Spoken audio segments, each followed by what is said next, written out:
Hello and welcome to today's class on how to boof. Boofing is a maneuver that is super important and fun when whitewater kayaking. It's important because it keeps your bow from burying and being susceptible to being off balance and flipping, right? If you come over a rock and you don't boof, or over a drop and you just let your bow go, your bow buries, and then you have to work a lot harder to maintain your balance. When you boof, it means it's like you jump the rock or the drop and you keep your bow lifted so it lands maybe at a 45 or maybe even flat, and the water cannot act on it. So you have to work a lot less hard to stay balanced. You can exit a drop with control, and it's really, really fun, right? Even when you don't have to boof to be really strategic on the river or to make your line. And boofing is a skill that beginners can practice as much as intermediate and advanced paddlers can practice, right? Because the basics of the boof is practicing going over rocks, right? Going over rocks. So you see a little rock with just a little bit of water under the going over it, and it might be little. If you are more of a feel like you're more beginner or you're getting your skills back, just start going over them, taking strokes, paddling over them. Get used to hitting the rocks, because that is going to set you up for success on bigger boofs. We don't want to be afraid of rocks. We want to see them as friends, as features that help us out in our paddling, right? In having fun and having good lines, right? So, and then as you get better, if your skills are more intermediate or advanced, the boof is key in some river running moves. And so you want to be practicing that and getting a good feel for it. But again, there's a range, there's a progression. So start with small rocks, small boofs. Don't worry about the outcome. Just try it, see what happens. And how I break down the boof is, one is position/angle. Okay, position meaning how you're positioning yourself to hit the feature, right? And then angle, what is your angle as you're boofing, and then for your landing. So position and angle, because you can boof straight on, and you can boof directionally. And your strategy is going to be different depending on which one you're doing. So number one, position/angle. Number two is your timing. All right, so timing of your stroke. And it is not the stroke that makes the boof. I want to be super clear on this, right? So if I just think of the boof as a stroke, then every time I'm just going to kind of slap or hit the water and think that magically I'm going to boof, and nothing's really going to happen. So timing the planting of your stroke right at the edge of the feature. Okay, so timing meaning don't over paddle. We'll talk about this. And then number three is core engagement, and this is really the bulk of the boof. So you plant, and then it's important to engage everything. You draw everything up and in. You draw the pelvis, the pelvic floor, the thighs, the knees, your feet. Okay, you hold that paddle plant, so it's not a stroke, it's a paddle plant, and draw everything in. And that's what allows your bow, right? In a boof, we're trying to stop the bow from penciling down. And if we just rely on a stroke to do that, that's not enough, right? So we want to lift everything, right? And then last thing is your landing, right? And your landing, and if you might land flat, but you also might need to do an edge off of the boof to an edge to edge on the other side transition. So an edge to edge transition. And what stroke are you ready to take on your landing, right? That's really important too. So position/angle, timing, core engagement, and your landing. Those are the four things we want to talk about in today's lesson with the boof. One last thing I want to say while I'm here The other thing is, if we rely too much on the stroke, right, and we just think of it as a stroke, and some people think of it as thrust your hips forward. They think of core as thrust your hips forward. Well, guess what? If you thrust or push your feet or hips forward, you thrust forward, and that makes you lean back, right? So there's no core engagement. If I plant and I do this, right, and then in my landing, where am I? I'm way back here. I'm gonna talk about this throughout when I show you clips in a moment, but I just wanted to, while we're here, give you that overview. So I want you to, core engagement is not thrusting the hips forward and your feet forward. Core engagement is lifting everything in. Okay, so once again, number one, position / angle, timing, core engagement, and landing. So let's get to it. So here is one of my favorite boof practice places. This is Little Blackwater Falls on the run out to the Narrows of the Green. And we do a whole practice day of this in my creek week. So one of my favorite spots. And right here you can see this demonstrates position. It demonstrates timing. Notice how my paddle is right at the lip, right? And this is not at the beginning of the boof. This is like middle. And then notice how my body, I'm not leaning back. I'm lifting everything. I'm engaged and I'm sitting up in my kayak. Here's another still shot. This is Zwix on the Narrows of the Green. And my paddle is at the lip. I'm sitting up, I'm engaging, and I'm also spotting my landing already. And this is really important. Here's one of my favorite rivers. It's by far one of my favorite creeking teaching rivers. It's Wilson Creek. We run this on Creek Week every year. So fun. This is Boat Buster. And I've slowed this way down because this is position. So in creeking and river running, we have to maneuver through other stuff before we get to the boof.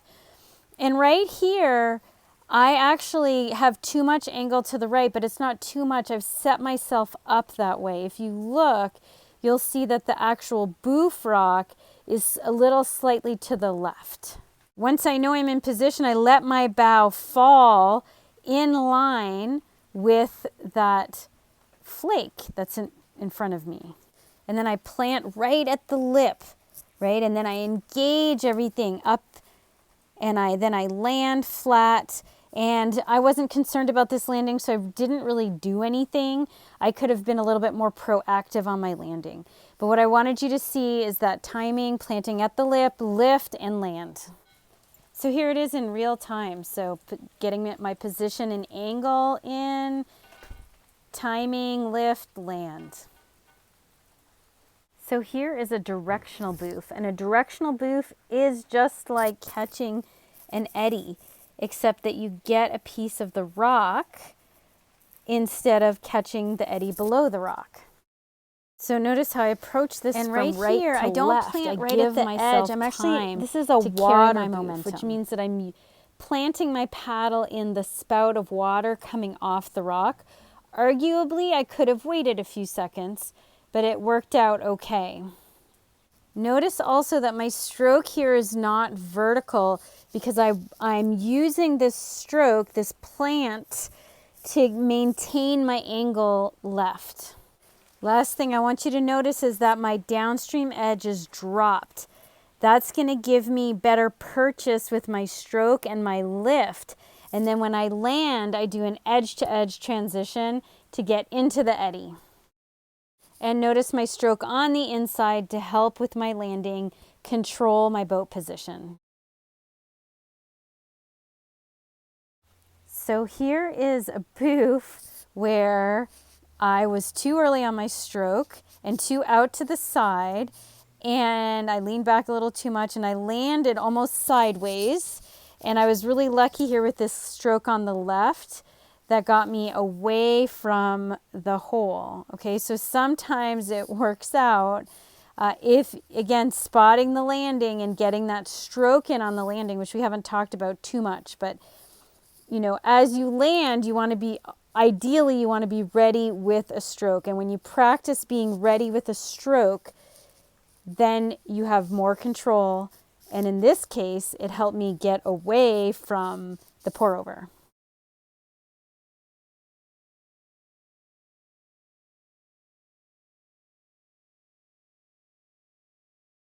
Here's another one of my favorites. It's Boxcar on North Fork of the French Broad. So on this first slide, I'm thinking position. I want to be right and angled right to avoid the rock. You can just see it to the left. There's some water kicking up. So I get past that and I keep my angle right, and I plant my paddle at the edge. And right here, when I plant my paddle at the edge, you see the purchase. You see that it's not just a slap of the water. It's not just a stroke. I plant deep in the water, grabbing the water so that then I can engage everything, lift everything. And notice as I'm falling, my bow isn't falling too much. It's falling a little, but I'm engaged. And then when I land, I switch edges, right? And then take a stroke. And here it is in real time for you to watch. So here is a really difficult boof because it's tight, and it's my husband coming from right to left, and then it's a water boof, so he has to plant on the water and then face downstream and then ready to take that stroke at the bottom to get away from that hole, because that hole is really nasty. Here it is again in real time, and watch his body position. He never leans back. He's sitting up. His core is engaged. So here's a fun video from Creek Week this past year of all of us going over, sort of at once, over Little Blackwater Falls. And there's many different spots to go over, right? And some people are working on timing. Some people are working on body position. Someone doesn't even take a stroke, right? And that's because, so again, to reiterate, and I'm showing this to you again, you can practice on many different levels of boofs, little boofs, bigger boofs, right? Maybe one boof you're practicing your timing, another boof you're practicing your positioning, another boof you're practicing your core, and then maybe one boof you're practicing your timing. So you don't have to do it all at once. There can be a nice progression. So a few things when you go out to practice your boof. Just remember that if you see a little hump, right, that's a good thing, a hump with water going over it. You can experiment, start small. But remember, if you want to boof flat or straight out, there needs to be enough water going over the middle of the rock. So a boof going straight out, you need to have a feature or a rock that has pretty consistent water flow going over it, okay, and especially over the middle. Directional boofing, the water is going to be coming up and then falling off in one direction or the other, right? So it's the water's coming up and falling off, but there's got to also be enough water. And you usually see dry rock, right, in the center. And that's when you know, when you see that water, that there's enough water flowing that you need to boof directionally, because if you boof straight on, there's just not enough water for you to boof. And you know, a lot of this comes with practice. It comes with practice. It's an experimentation, right? It's trial and error, I should say. You look for rocks, you try them out. If you get stuck, okay, no big deal. That's great practice for balance and getting yourself unstuck, right? And so give it a go. Sometimes you'll notice that you'll get too much of the rock. Sometimes you won't get enough. That is great practice. That's informing how well you're doing with your positioning, yeah? Sometimes you'll be too early or too late on your boof. That's going to give you some good information, right? Too early, usually you end up going down, because if you do too early, you take a stroke and then nothing happens because it's too early, so it just goes down. Too late, sometimes it'll still work out, or same thing, you'll miss it completely and you'll go straight down. And so trial and error, and the key is to pay attention. Also on your landing, if you're not taking a stroke, you might get back-endered, or you might get, surfed, for instance, because you didn't clear the hole enough. This is all good information. So instead of getting down on yourself, like, oh, I missed that, that wasn't right, see if you can pay attention to what happened or what the outcome was, so that you can then tweak it for next time, and go out there and have fun, because it's super fun. Find rocks that are fun for you, right? That have low risk at first. Build your confidence, build your skill, and then, you know, go for bigger ones and bigger ones. And it's of course always great when you're familiar with the river and you know that there are certain boofs and you can watch people do the boofs, and that can be really helpful. A few things that I would say is timing over momentum. Okay, so timing over paddling like crazy. Some people really like to emphasize speed. You do need momentum, but you don't need to paddle like crazy. Your stroke timing is usually more important. If you float into a boof, obviously over a pour over, and you don't make it, then you are more susceptible to getting surfed.